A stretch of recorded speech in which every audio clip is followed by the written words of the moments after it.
Shalom saudara-saudara yang terkasih dalam Tuhan Yesus Kristus. Bacaan kita pada hari ini diambil dari Mazmur 100. Judul renungan kita pada hari ini adalah kasih yang konsisten. Salah satu penyebab gagal atau kandasnya sebuah hubungan kerap kali dipicu oleh pemikiran gini. Dia sudah berubah. Patokan yang ditemukan di awal membangun hubungan seringkali mengalami perubahan di dalam proses dan menyebabkan satu atau dua pihak kemudian memutuskan untuk mengakhiri hubungan tersebut. Satu-satunya hal yang konstan adalah perubahan. Segala sesuatu pasti berubah, musim berganti, orang-orang di sekitar kita menua, keinginan kita berubah. Jika demikian, apa yang dapat kita pegang di dunia yang selalu berubah ini? Firman Tuhan mengatakan bahwa Dia tidak pernah berubah dan selalu melakukan apa yang telah dijanjikannya. Tidak peduli betapa tidak menentunya hidup kita, Anda dapat percaya kepada kasih dan kesetiaan yang dijanjikannya. Tidak peduli betapa tidak menentunya hidup kita, Anda dapat percaya pada kasih dan kesetiaan Tuhan yang terus-menerus. Ibrani 13 ayat 8 menyatakan bahwa Tuhan itu tetap sama dan tidak pernah berubah. Dia selalu baik dan mengasihi kita dalam kuasa-Nya. Tidak peduli bagaimana dunia berubah, kita dapat percaya bahwa kasih Tuhan itu konsisten. Beda dengan hubungan antar manusia yang tidak dapat dipungkiri, kerap kali mengalami inkonsistensi. Pemazmur mengajak kita untuk mengenang akan kasih Tuhan yang selalu baru, konsisten dan tetap selama-lamanya. Kasih-Nya yang konsisten seharusnya memampukan kita untuk mengasihi Tuhan dengan semua yang kita bisa. Kasih-Nya yang terus-menerus memberi kekuatan dan keyakinan bahwa seburuk apapun dosa kita, sehitam apapun pikiran kita, dan sehebat apapun kesalahan kita, Dia ada di sana menunggu kita untuk berbalik arah, menyenangkannya melalui perbuatan kita setiap saat, hari ini hingga nanti. Ketidakmampuan kita untuk mengasihi Tuhan tidak akan membuat Dia berhenti mengasihi kita. Oke, kita akan melihat renungannya dan bacaannya gitu ya. Beribadahlah kepada Tuhan dengan bersorak-sorai ya. Judulnya kurang lebih seperti itu. Mazmur 100 ini terdiri atas 5 ayat saja ya.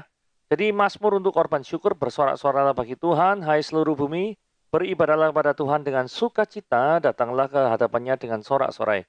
Ketahuilah bahwa Tuhanlah Allah, Dialah yang menjadikan kita dan punya Dialah kita, umatnya dan kawanan domba dan gembalaannya. Masuklah melalui pintu gerbangnya dengan nyanyian syukur, dan dalam pelatarannya dengan puji-pujian, bersyukurlah kepadanya dan pujilah namanya. Sebab Tuhan itu baik, kasih setianya untuk selama-lamanya, dan kesetiaannya itu tetap turun-temurun.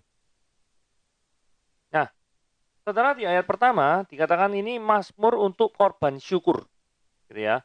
Jadi dikatakan bersorak-soraklah bagi Tuhan, huruf besar itu Yehova atau Yahweh.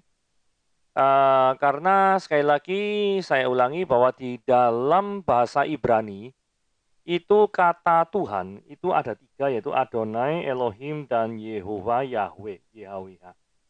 Nah, kata yang satu-satunya kata yang menunjukkan kepada nama Allah itu adalah Yahweh ini, kalau Tuhan huruf besar. Kalau yang cuma T-nya saja yang huruf besar, itu menunjukkan adanya bisa Tuhan, tapi bisa juga Tuhan gitu ya. Bisa Elohim itu artinya Tuhan, atau seseorang yang sangat dihargai keberadaannya, bisa juga berarti Tuhan, gitu ya. Cuma Adonai juga demikian. Nah, kata Adonai, Adon itu dipakai ketika orang Israel asli, ketika membaca misalkan Mazmur, ketemu kata YHWH, ketemu yang istilah teknisnya tetragramaton ini, maka yang terjadi adalah mereka mengubah pembacaannya menjadi Adon, gitu ya. Oke, itu sedikit keterangan tentang bahasa Ibrani dari kata YHWH. Lirik Mazmur ini menyatakan bahwa dalam ibadah syukur kita bersorak-sorai memuji Tuhan. Nah, saudara, apa yang membuat kita tuh bersorak-sorai memuji Tuhan? Itu yang perlu kita renungkan ya. Karena kan tidak mungkin ya, kalau tidak ada suatu kejadian apapun, Anda tiba-tiba sorak-sorai itu kan agak aneh gitu. Gitu. Gak ada apa-apa, tiba-tiba misalkan Anda celebration, perayaan tertentu. Itu aneh. Jadi, di dalam suatu ekspresi celebration, bersorak-sorai, itu pasti ada reason di baliknya itu apa, gitu ya. Nah, reason di baliknya itu seperti apa? Nanti kita lihat ya. Kita simpan dulu. Nah, frase seluruh bumi ini menunjukkan bahwa pemazmur ini memang mengajaknya bukan hanya sebagian orang, tapi ngajak semua orang untuk memuji Allah. Ya, jadi frase "Hai seluruh bumi" artinya universal pada seluruh orang itu ngajak untuk bersorak-sorai bersuka cita. Oke, kita lanjut ayat 2. Beribadahlah kepada Tuhan dengan sukacita, datanglah kepada di hadapannya dengan sorak-sorai. Nah ini pertanyaan tadi ya, mengapa perlu bersukacita ketika beribadah kepada Tuhan? Karena begini ya, karena kalau Tuhan itu tidak berkarya dalam kehidupan kita, dalam hal ini adalah Dia menebus kita, maka kita akan tetap berada di dalam kondisi berdosa dan upah dosa adalah maut. Jadi kalau misalkan Tuhan itu tidak do something in our life in the cross, maka yang terjadi adalah upah dosa adalah maut dan bagian kita itu bukan keselamatan tetapi adalah kebinasaan. Nah, atas fakta inilah manusia yang tidak layak itu dilayakkan oleh Yesus melalui penebusannya di kayu salib. Manusia yang seharusnya pergi ke neraka, tetapi oleh kasih karunia-Nya, maka manusia memperoleh tempat di surga. Itulah yang membuat kita tuh bersuka-cita dengan sorak-sorai. Jadi mengekspresikan kesukacitaan kita itu selain sorak-sorai juga bisa dengan menyanyikan lagu-lagu riang. Jadi lagu-lagu sukacita, lagu-lagu riang itu bukan cuma, waduh lagunya enak didengar ya. Ya nggak apa-apa memang enak didengar. Cuma yang terlebih penting adalah alasan Anda menyanyikan lagu-lagu riang itu apa. Ngerti ya? Jadi jangan sampai Anda itu kehilangan makna dari alasan, motivasi Anda. Itu untuk menyanyi, memuji Tuhan itu apa. Gitu, oke? Nah sekarang ayat 3 ini menunjukkan identitas yang disembah. Ketahuilah bahwa Tuhanlah Allah. Jadi Yahweh memang sesembahan yang tertinggi. Dialah yang menjadikan kita. Jadi statusnya adalah creator. Sedangkan kita adalah creation atau creature. Jadi kita adalah makhluk ciptaannya. Nah, dari sini kita lihat bahwa creation harus tunduk kepada creator. Nah, saudara, seberapa jauh Anda tunduk kepada firman Tuhan? Seberapa jauh Anda tunduk kepada Tuhan itu sendiri? Nah, dari sini seringkali kita melihat bahwa diri kita tuh pengen menjadi Allah. Pengen menjadi penentu mana yang baik dan mana yang jahat. Sama seperti Adam dan Hawa itu. Buah pengetahuan yang baik dan yang jahat. Nah, ya toh? Jadi bukannya mereka tuh tidak tahu kalau itu buah pengetahuan yang baik dan jahat gitu loh. Tapi yang dimaksud buah pengetahuan yang baik dan jahat ketika mereka memakannya, mereka tuh pengen jadi seperti Allah dalam menentukan secara otonom ini baik, ini jahat. Jadi gitu ya. Jadi sesungguhnya manusia tuh pengen jadi seperti Allah. Jadi kesombongan, ketidakmauan manusia untuk tunduk kepada Tuhan itu menjadi sumber malapetaka bagi hidup Anda. Nah, kemudian berikutnya umatnya dan kawanan domba gembalaannya. Punya dialah kita. Nah, jadi Yahweh itu adalah pemilik daripada hidup kita. Jadi kita itu ada yang memiliki, bukan seenaknya sendiri. Kita tuh semau gue. Hidup nggak mau diatur oleh firman Tuhan. Pokoknya semau-mau gue sendiri. Nah, itu yang tidak boleh. Karena apa? Karena di sini adalah punya dialah kita. Punya siapa? Punya Tuhan. Anda bukan memiliki hidup Anda sendiri, bukan. Karena Tuhan itu yang memiliki Anda. Nah, sekarang ayat 3 yang apa nih? D ya. Dijelaskan, hubungan antara pemilik, yaitu Tuhan, dengan kita adalah seperti kawanan domba. Jadi walaupun Tuhan itu memiliki kita, tetapi bukan berarti kita akan diperlakukan seenaknya sendiri. Nggak mungkin. Karena apa? Tuhan itu adalah Tuhan yang suci. Tuhan yang kudus dan Tuhan yang mulia. Kita akan dipelihara sama gambarannya itu adalah kawanan domba yang dipelihara oleh gembalanya. Jadi nggak ada gembala yang sangat cukup waras. Itu tiba-tiba dombanya itu kehilangan arah, malah dipukul, ditendang, toing gitu ya. Nggak ada seperti itu.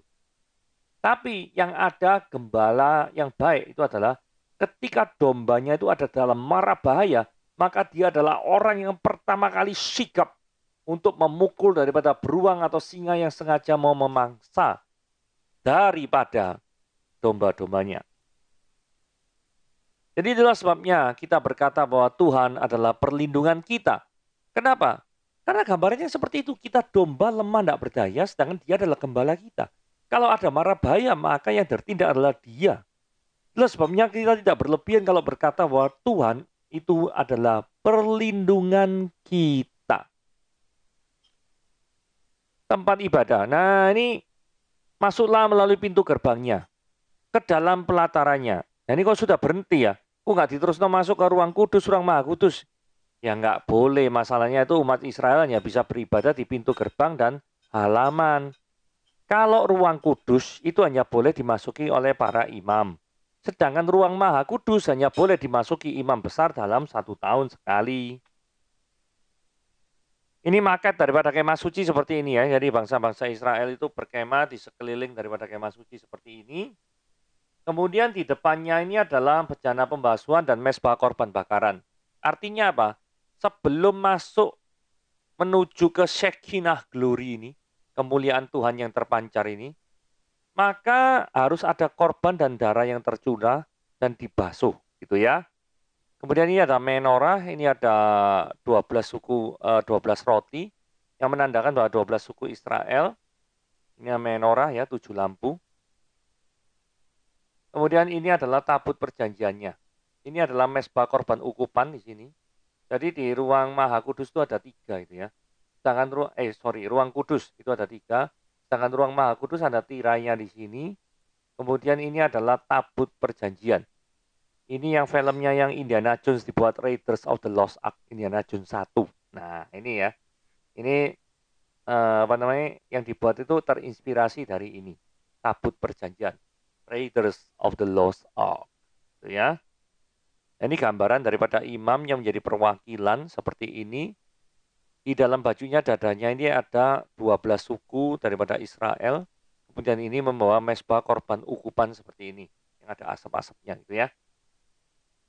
Oke, biarlah ini jelas gitu ya. Dengan gambaran maket kemah suci ini supaya bisa jelas. Kalau yang sebelah ini bukan itu ya. Ini itu bangunan agra di India, ya, bukan kemah suci. Oke, ada hubungannya. Cuma hiasan doang. Oke, ayat kelima, sebab Tuhan itu baik. Kasih setianya untuk selama-lamanya dan kasih setianya tetap turun-temurun. Kebaikan Tuhan dinilai dari mana? Saudara, kenapa kok kita mengatakan Tuhan itu baik? Apakah jikalau ada sesuatu yang menyenangkan terjadi dalam hidup kita, maka itu menjadi tanda bahwa Tuhan itu baik? Atau sebaliknya yang terjadi, sesuatu yang bad things happen in our life, maka kita mengatakan bahwa oh Tuhan itu jahat. Apakah seperti itu definisinya? Saudara, kalau kita kembali kepada root cause-nya, akar permasalahan yang sudah kita bicarakan tadi ya, bahwa kita tuh alasan kita untuk beribadah kepada Tuhan itu untuk apa? Untuk bersyukur kepada Dia karena karya penebusan yang luar biasa. Kita ingin mendekatkan diri kita kepada Tuhan senantiasa selalu. Saudara, kebaikan Tuhan itu tidak pernah diragukan. Dari fakta bahwa dia itu mati dan bangkit untuk menebus dosa-dosa kita. Dan naik ke surga untuk menyediakan tempat bagi kita. Itulah iman kita. Saudara, tidak ada kebaikan yang melebihi ini. Kenapa kok tidak ada kebaikan yang melebihi ini? Karena nilai daripada apa yang Tuhan berikan, yaitu di sorga, itu nilainya kekal. Sedangkan kalau Anda misalkan ngomong Tuhan itu baik, misalkan hanya karena ya sekali lagi ya, hanya karena dikasih sepatu baru, kasih dompet baru. Saudara, dompet baru, sepatu baru itu bisa hilang. Nilainya fana. Dompet mungkin dipakai 6 bulan sampai 1 tahun misalkan. Pemakaiannya tidak benar sudah ngelentei semua misalkan kulit-kulitnya gitu misalkan ya. Jadi suatu dompet bisa rusak. Walaupun mungkin itu terbuat dari kulit, suatu sabuk juga bisa rusak. Iya toh? Semuanya bisa rusak. Tapi bukan berarti setiap pemberian fisik itu kita tidak boleh bersyukur pada Tuhan. Lah bersyukur tidak masalah, memang itu pemberian. Cuma masalahnya, jikalau dibandingkan dengan yang dia beri di kayu salib, itu jauh lebih berharga di kayu salib. Karena itu pemberian yang tiada nilainya, luar biasa, yang membuat kita itu selamat dari keberdosaan kita. Oke, renungan kita pada hari ini sampai di sini. Tuhan Yesus memberkati.